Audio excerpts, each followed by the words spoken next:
नमस्कार दोस्तों, मैं विजय सैनी आपका मामल बोनसाई में फिर से स्वागत करता हूं। ये एक फाइकस का प्लांट है जो मैं नर्सरी से बाय करके लेके आया था, जो कि मैंने शायद आपको पहले भी वीडियो में एक बार दिखा चुका हूं।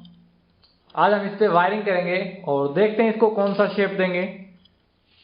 किसी भी प्लांट पे वायरिंग करने से पहले या उसको शेप देने से पहले उसका फ्रंट देखिए कि कौन सा उसका फ्रंट रहेगा और कौन सा उस पे स्टाइल देनी है। तो इसलिए उसको आप थोड़ा टाइम दीजिए उसको। ये नहीं कि हमने प्लांट उठाया और उस पे वायरिंग कर दी और शेप दे दी जो भी आई। तो उस पे थोड़ा सा आप सोच लें। अगर आपको वैसे समझना है तो आप उसको ड्रॉ करके देख लें कि इस प्लांट को हम इस तरह से शेप देंगे तो वो कैसा दिखेगा। तो मैं इस प्लांट को, जैसा कि मुझे इसके अंदर दिख रहा है, इसमें ज्यादा ब्रांचें नहीं है और इसको कोई और शेप हम नहीं दे सकेंगे। इसके अंदर सिर्फ 3 ब्रांच है, देखिए, एक ये ब्रांच, एक ये ब्रांच और एक ये ब्रांच। तो आई थिंक मैं इसको, तो ये ब्रांच है बड़ी वाली, इसको हम नीचे की तरफ बेंड करेंगे। जैसे कि जो कैस्केड होता है तो हम इसको कैस्केड स्टाइल दे सकते हैं। ये देखिए, इस तरह से हम इसको बेंड करके कैस्केड स्टाइल दे सकते हैं। तो आई थिंक ये ठीक रहेगा। तो अब इस पे हम वायरिंग करते हैं। वायरिंग के लिए आप वायर वो यूज करें जो इसके लिए सुटेबल हो। वायरिंग ऐसी ले जिससे कि जो ब्रांच है वो टूटे ना, यानी कि ज्यादा हार्ड वायर ना ले और इतनी नरम वायर भी नहीं लेनी है कि जैसे कि मैं इस पे वायरिंग कर दूंगा इस तरह से और जब उसको मैं बेंड करने के बाद जब छोड़ दूं तो वो वापस उसी शेप में चली जाए। तो हमें कम से कम इतनी मोटी वायर लेनी है कि जब हम इस पे वायरिंग करके बेंड करके हम उसको जब शेप दें तो अपनी शेप में रहे, वापस पहली वाली शेप के अंदर ना जाए। तो उसके लिए हम क्या करेंगे, इस पे वायरिंग करेंगे। मैं अभी इसको पॉट में शिफ्ट नहीं करूंगा, सिर्फ इस पॉलीथीन बैग के अंदर रखूंगा और इसके बाद इस पे वायरिंग करने के बाद क्या करूंगा, जो ग्राउंड है मैं इसको ग्राउंड में ग्रो करूंगा पॉलीथीन बैग के साथ ही। जब इसकी थिकनेस अच्छे से हो जाएगी, बिकॉज अभी इसकी जो थिकनेस है ट्रंक की वो अच्छी नहीं है, काफी थिन है, बिकॉज ये नर्सरी से लाया हुआ प्लांट है। तो इसकी थिकनेस बढ़ाने के लिए मैं इसको ग्राउंड में ग्रो करूंगा। तो वायरिंग के लिए फर्स्ट मैं वायर यूज करूंगा। अगर ये ब्रांच बड़ी होती और थोड़ी थिक होती तो हम इन दोनों पे भी कर सकते थे, लेकिन ये ब्रांच बहुत छोटी है। तो हम क्या करेंगे, इसको वायर को पहले हम सोइल के अंदर डाल देंगे और सोइल के अंदर डालने के बाद एक हाथ से हमें क्या करना होगा, एक हाथ से ट्रंक को और इस वायर को एक साथ इस तरह से पकड़ना होगा। अगर हम इस यहां से इसको नहीं पकड़ेंगे और इसको ट्विस्ट करेंगे तो क्या होगा, जो वायर है नीचे से वो निकल जाएगी और रूट बॉल को खराब कर सकती है।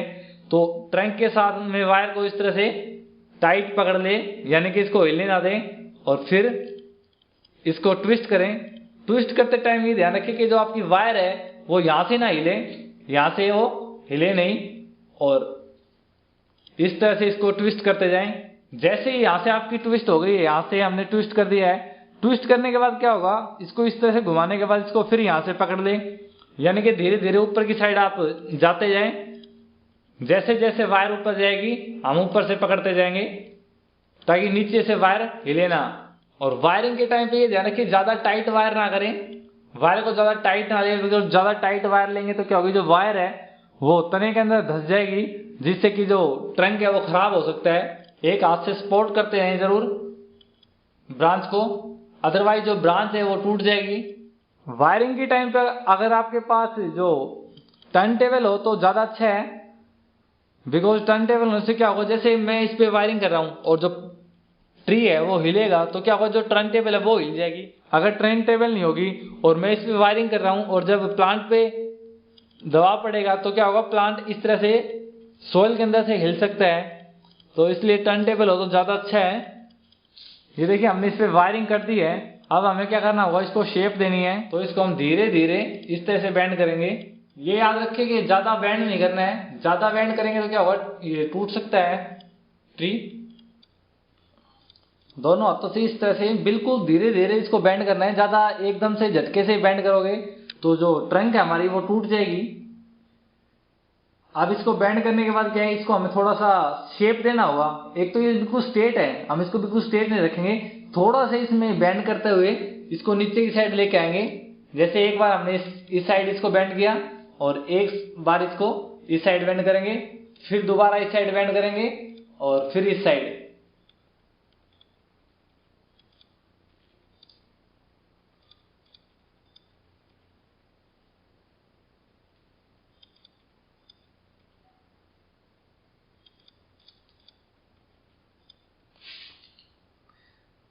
आपको शायद जो इसमें मैंने बेंड दिया है वो नहीं दिख रहा होगा, बिकॉज ये साइड में है, तो मैं आपको थोड़ा सा तिरछा करके दिखाता हूँ। अब आपको दिख रहा होगा कि हमने किस तरह से इसके अंदर बैंड दे दिया है।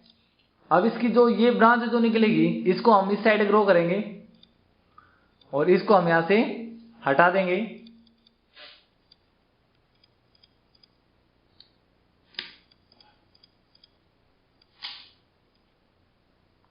ये देखिए ये कुछ इस तरह से इस पे हमने बैंड दिया है इसको।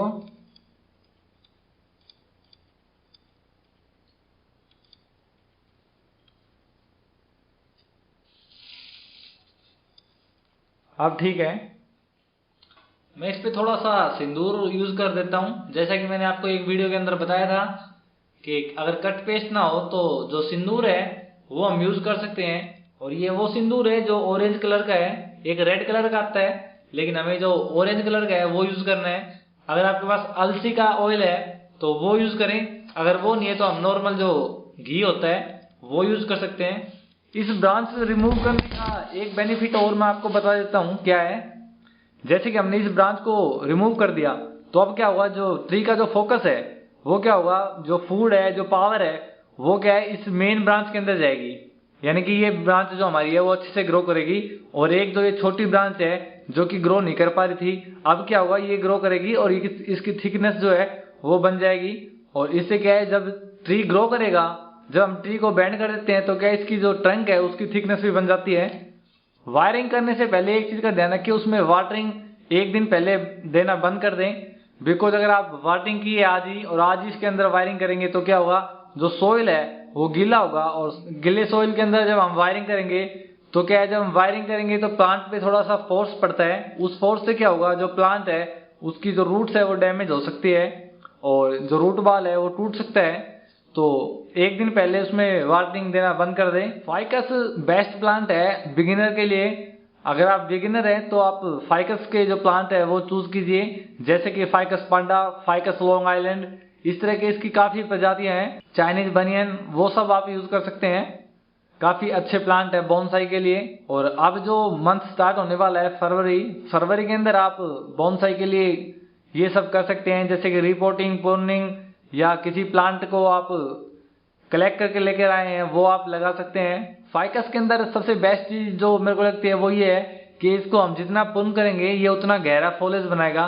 यानी कि इसको अगर हमने इसके सारे लीव्स यहाँ से पुन कर दिए तो क्या होगा, इसके जो लीव्स के नीचे जो ये हिस्सा है यहाँ से न्यू ग्रोथ स्टार्ट हो जाएगी।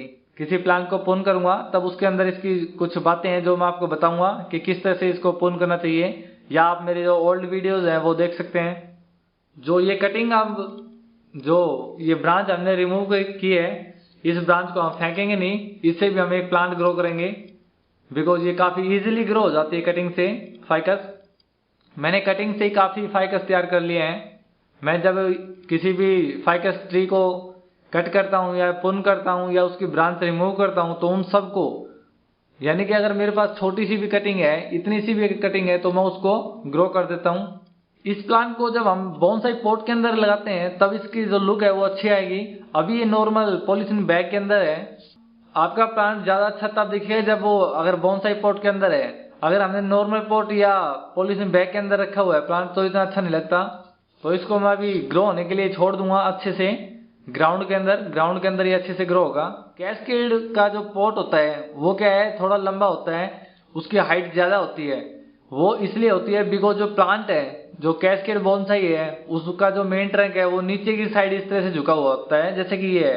अगर हम इसको नॉर्मल पॉट में रखेंगे, मान लो कि हमने इस प्लांट को नॉर्मल पॉट के अंदर लगा दिया तो क्या होगा, जैसे कि पॉट आपका इतना है और जो ये ब्रांच है इसकी ये झुके आपके पॉट से भी नीचे चली जाती है।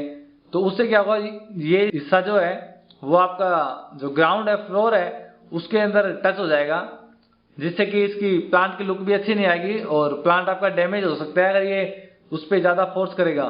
तो उसके लिए क्या होता है, जो कैस्केड है उसको पहली बात तो जो पोर्ट है वो थोड़ा सा लंबा होता है, और उसके बाद उसको कहाँ पे डिस्प्ले करना होता है, उसको कहाँ रखना होता है, तो उसके लिए भी एक ऊंचा जो स्टैंड होता है वो चूज किया जाता है, ताकि जो प्लांट है वो अच्छे से नीचे तक ग्रो कर सके।